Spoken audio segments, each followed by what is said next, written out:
Hello student, this is again Sheetal Rajput from easy maths. जैसा कि हम सभी जानते हैं, लॉकडाउन चल रहा है, बच्चों के पास ट्यूशन नहीं है, बच्चों को पढ़ने में बहुत प्रॉब्लम हो रही है। तो here I come with the topic determinant, that is of class 12th. Now class, first of all we have to understand what is determinant. What is determinant? The exact definition of determinant is, it is the value associated with a square matrix.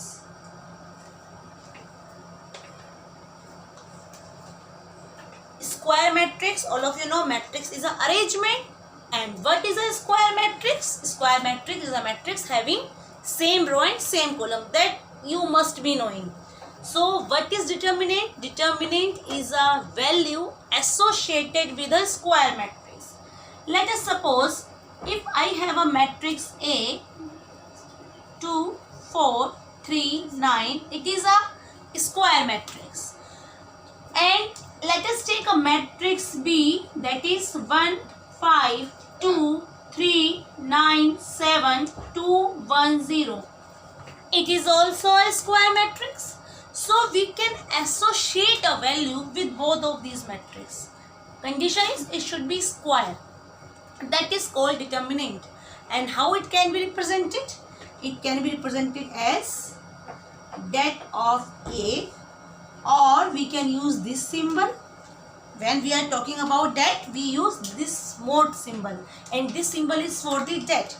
So class, is very easy to calculate the that of a matrix. It is a value associated with this matrix. So how can we calculate this value? It's very easy class.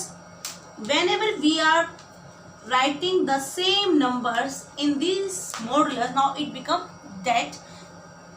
In matrix it is not having any value. matrix की कोई value नहीं होती है class, लेकिन that की एक value होती है जिसको हम इस से एसोसिएट कर सकते हैं.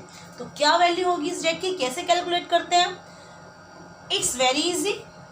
2 9 we multiply these things. 2 multiply by 9, then we put minus 4 multiply by 3. We have to use only this step. Multiply this and then multiply this. Follow the pattern. पहले इसी की मल्टीप्लाई करनी है फर्स्ट, पहले ये वाली मल्टीप्लाई करनी है, फिर यही मल्टीप्लाई करनी है. So we will have 18 minus 12, that is 6. This is the value associated with this square matrix, that is 6. And it is not compulsory कि 6 इसी मैट्रिक्स की वैल्यू हो सकती, इसी मैट्रिक्स की डेट हो सकती है, किसी और मैट्रिक्स की डेट भी 6 हो सकती है. ठीक है क्लास. अब कई बार बच्चों को कंफ्यूजन होता है कि हम ये डेट पढ़ क्यों रहे हैं, क्या जरूरत है इसको पढ़ने की, क्यों वैल्यूज निकाल रहे हैं. इसका रीज़न बेटा आपको पता चलेगा क्योंकि हम जब बहुत सारी इक्वेशंस एक साथ सॉल्व करते हैं तो इक्वेशन सॉल्व करने का जो ये मेथड है, मैट्रिक्स और डेट एक मेथड होता है. Actually it's not a concept, it's a method to solve the various equation. तो एक मेथड हम इसमें पढ़ रहे हैं. जब एक मेथड है तो इसमें हमें पैटर्न वही फॉलो करना है. बच्चा कहता है मैं हमने तो ऐसे मल्टीप्लाई करनी है, कर लीजिए. पहले इसकी मल्टीप्लाई करिए, फिर इसकी मल्टीप्लाई करिए. सारा मेथड जो आगे प्रोसीड किया हुआ है हमने डेट को, वो सारा आपको रिवर्स करना पड़ेगा. ठीक है, जो एक मेथड बन गया है उसी को फॉलो करते हैं. You want to develop a new method, you can develop. But जो मेथड मैंने बनाया है, क्यों बनाया है ये मेथड? ये एक मेथड है डिटर्मिनेंट, जो कोई कंसेप्ट नहीं होता. ये एक हमारा एक टूल है, मैथमेटिकल टूल है. तो डेट क्यों कैलकुलेट करते हैं वो तो आगे आएगा. डेट कैसे कैलकुलेट करते हैं वो आपको समझना है. तो कैसे कैलकुलेट करते हैं, ये मल्टीप्लाई होती है. अब देखिए, ये हमारी जो डेट थी, ये डेट हमारी 2/2 की थी, जिसका हमें वैल्यू निकाली हमने डेट की. That is very easy. 2/2 का आपने, अगर आप याद करें तो आपने 10th क्लास में क्रॉस मल्टीप्लिकेशन मेथड जो किया है इक्वेशंस को सॉल्व करने का, उसमें भी आप ऐसे ही करते थे. तो वहाँ भी एक्चुअली में हम डेट यूज़ करते थे. अब देखिए, जब ये 3/3 की डेट आती है, इसको सॉल्व करने में थोड़ा सा हमें ध्यान देना है calculation, and which is very easy.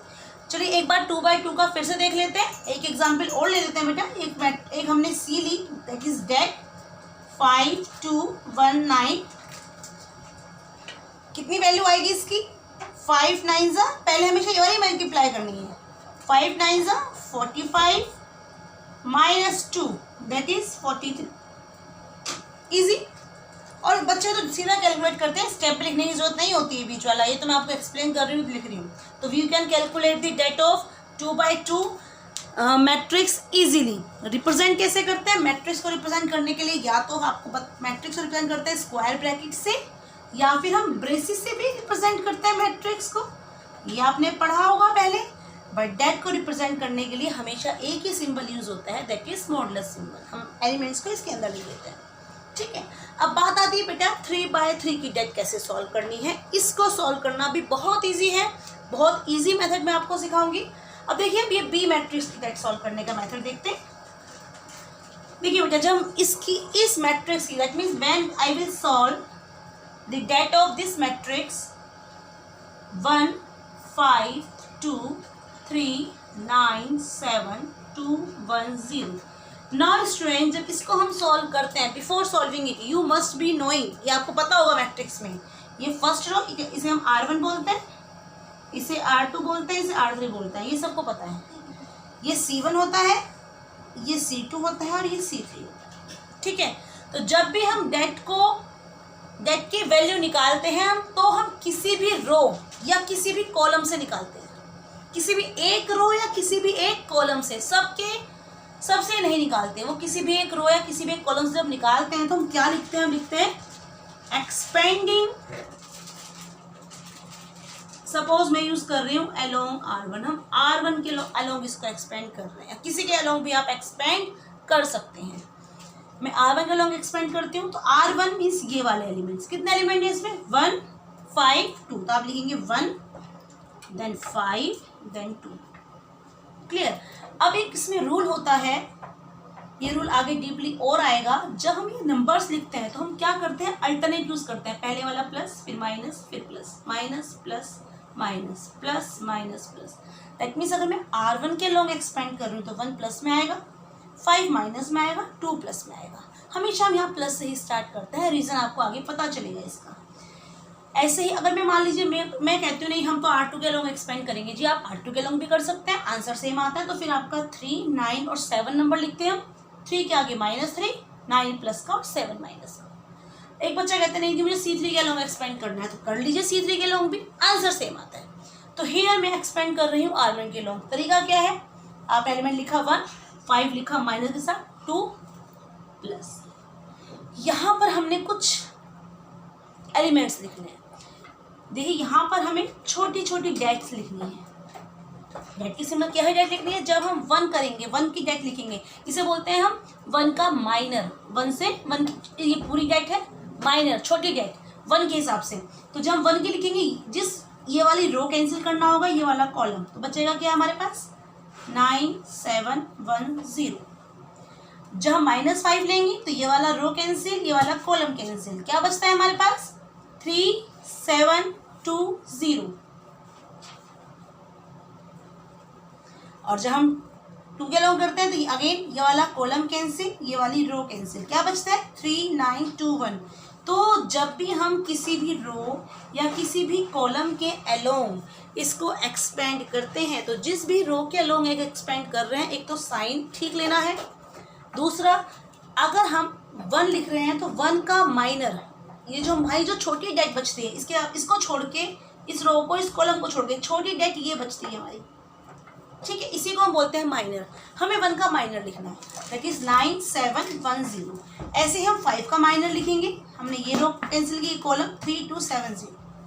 और अब इसी तरह हमें 2 का माइनर लिखा है। और इसके बाद तो बहुत ही ईजी है, अभी आप कर भी चुके हैं, हम भी वैसे ही करें। क्या बताया था आपको? 2/2 का ये मल्टीप्लाई देन ये मल्टीप्लाई, तो 1 9 into 0 is 0, 0 minus 7 that is -7, then 0 minus 14 that is -14, then 2 it is 3 minus 18 that will be -15।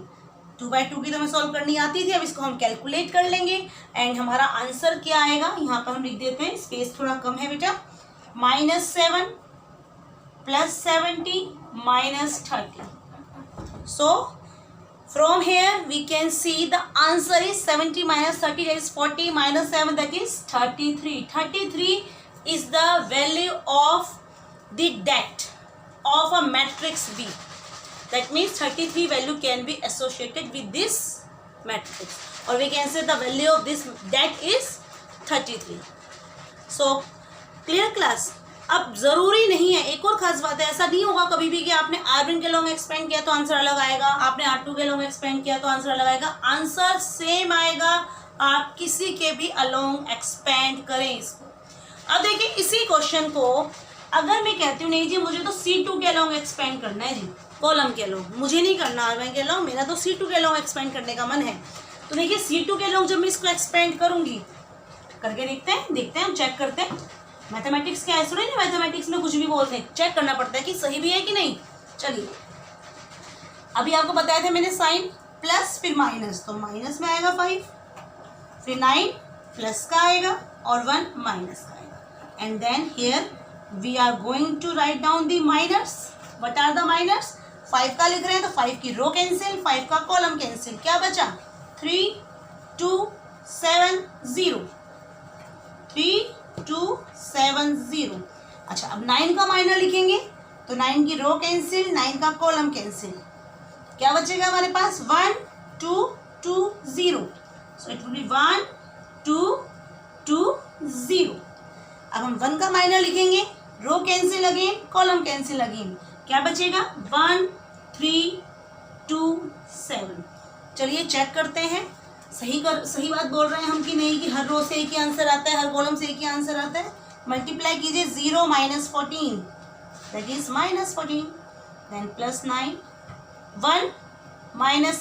0 minus 4, that is minus 4, and here 7 minus 6, that will be 1.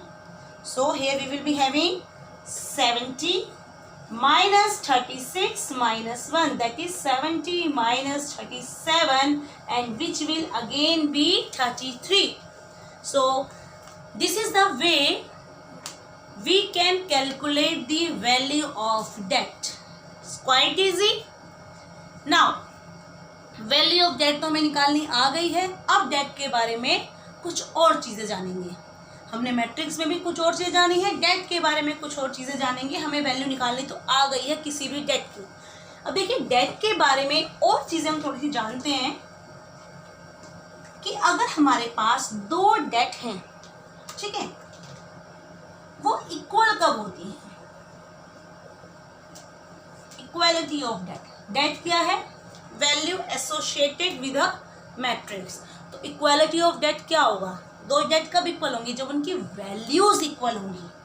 ठीक है, देखिए जैसे हमने लिखा है 7 3 2 1, ठीक है, और यहाँ पर हमने एक डेट लिखी 4 2 1 7. कैलकुलेट कीजिए यहाँ से डेट की वैल्यू, क्या इक्वल है? 7 माइनस 6 1 आ रहा है, 8 माइनस 7. तो ये दोनों डेट आपस में इक्वल हैं. तो 2 डेट तब इक्वल होती हैं जब उनकी वैल्यूज इक्वल होती हैं. अब कुछ बच्चे कहेंगे मैम ये इतनी इजी सी बात बता क्यों रहे हैं? स्टूडेंट्स कंफ्यूज मत होना कि एग्जाम में आपको 2 मैट्रिक्स दिए हैं कि 2 डेट. बच्चे कंफ्यूज होते हैं मोस्टली. बेसिकली एग्जाम में आपको अब देखिए ये दे दिया गया और बच्चों से कहा क्या ये इक्वल है? अब ये मैट्रिक्स है तो ये इक्वल नहीं है. मैट्रिक्स की इक्वालिटी की कंडीशन क्या थी बेटा? कि कोरस्पॉन्डिंग एलिमेंट सेम होना चाहिए. नहीं है इसमें. तो मैट्रिक्स की इक्वालिटी में हम कोरस्पॉन्डिंग एलिमेंट देखते हैं, जबकि डेट की इक्वालिटीज में हम उसकी वैल्यूज देखते हैं. 2 डेट कब इक्वल होंगी? जब उनकी वैल्यूज इक्वल होंगी. It must be clear to all you. So इसको बहुत ध्यान से देखना है. ठीक है, सो कई बार एग्जाम में क्वेश्चन आ जाता है. इसी में देखिए क्वेश्चन हम फ्रेम करते हैं. क्वेश्चन क्या आया? And you can easily do it. 1 7 3 2 1 4 1 0 x is equal to 2 1 1 1 0 3 1 1 1. और हमसे कहा find the value of x. 1 mark में क्वेश्चन है. बच्चों ने कुछ नहीं देखा होगा कि x की वैल्यू 1. गलत. कॉरस्पॉन्डिंग वैल्यूज नहीं देखनी है. क्या देखना है?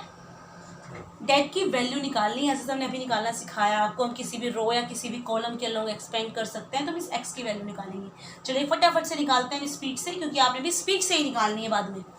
मैं इसको R3 के अलोंग एक्सपेंड कर रही हूँ क्योंकि मुझे ये ईजी लग रहा है. अब मुझे ईजी क्यों लग रहा है? क्योंकि इसमें 0 है. तो इससे क्या फ़ायदा? उससे ये फायदा देखिए, जब मैं R3 के अलॉन्ग एक्सपेंड करूंगी प्लस माइनस प्लस, ये प्लस में आएगा, इसका माइनर क्या बनेगा, ये वाला। मैं देखो डायरेक्ट कर रही हूँ, जब इसको कैंसिल किया इसको कैंसिल किया, ये बना, सीधा करें 28 minus 3 that will B 25।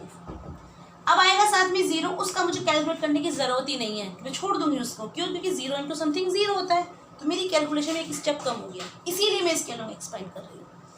Now सीधा मैं एक्स में आऊंगी, प्लस माइनस और ये प्लस। अब देखिए ये कैंसिल, ये बचा मेरे पास 1 माइनस 14 दैट इज माइनस 13। अब यहाँ से भी मेरा मन है मैं किसी के भी अलॉन्ग एक्सपेंड करूँ, तो यहाँ से मैं R2 के अलॉन्ग एक्सपेंड करना मुझे इजी लगता है। क्यों इजी लग रहा है? सेम रीजन, जीरो है ना, यहाँ पे कैलकुलेशन कम हो जाती है मेरी। चलिए करते हैं प्लस ये, और मैंने यहाँ पे मेंशन कुछ नहीं किया, बच्चे कहते हैं मेंशन ही नहीं किया हमने, नो नीड टू मेंशन। वो टीचर को पता चल जाता है कि हाँ आपने किसके अलॉन्ग एक्सपेंड किया है। अगर आप मेंशन करना चाहते हैं it's not a big deal, but there is no need to mention that कि आपने किसके अलॉन्ग एक्सपेंड किया है। अब देखिए मैं इसको R2 के अलॉन्ग एक्सपेंड कर रही हूँ, तो प्लस ये माइनस आएगा, ये कैंसिल हुआ हमारा, ये कैंसिल हुआ, ये बचे हैं 1 1, तो 1 माइनस 1 0। लो जी, और इजी हो गया था, इसको सॉल्व करने की जरूरत ही नहीं है। माइनस प्लस माइनस, ये आएगा -3 अब, और अब ये कैंसिल आपका, ये कैंसिल, क्या बचा है 2 1 1 1, यही तो बचा है ना, तो 2 माइनस 1 दैट विल बी 1।